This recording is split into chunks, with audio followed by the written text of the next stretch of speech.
అందరికి నమస్తే. సంక్రాంతి సీజన్ మొదలైంది కదా, కైట్స్ ఫ్లై చేయడం స్టార్ట్ చేశారా? పండగంటే సంతోషం, కానీ మన సంతోషం వేరొకరి ప్రాణాలు తీసేలా ఉండకూడదు. ఇదంతా దేనికి? Yes, Chinese manja. Chinese nylon and synthetic fibre coated with glass powder. అంటే దీంట్లో గాజు పొడి వాడతారు.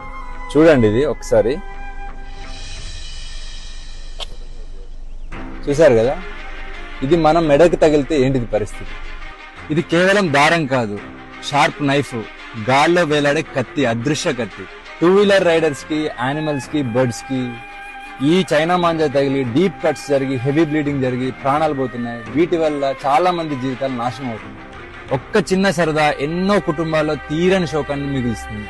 ఇది నాన్ బయోడిగ్రేడబుల్, ఇది భూమిలో కలవదు, ఇది band thread.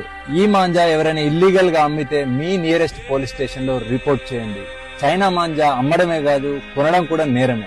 China manja place లో ఈ కాటన్ మాంజా వాడదాం. మరీ ముఖ్యంగా ట్రాఫిక్ అండ్ పవర్ లైన్స్ లేని దగ్గర, ఓపెన్ గ్రౌండ్స్ లో మాత్రమే ఫ్లై చేద్దాం. పిల్లల్ని మాత్రం మీ ప్రెజెన్స్ లోనే కైట్స్ ఫ్లై చేయనివ్వండి. మీ సరదా ఎవ్వరికి శాపం కాకూడదు. For this Sankranti, say no to China manja. Thank you. Jai Hind.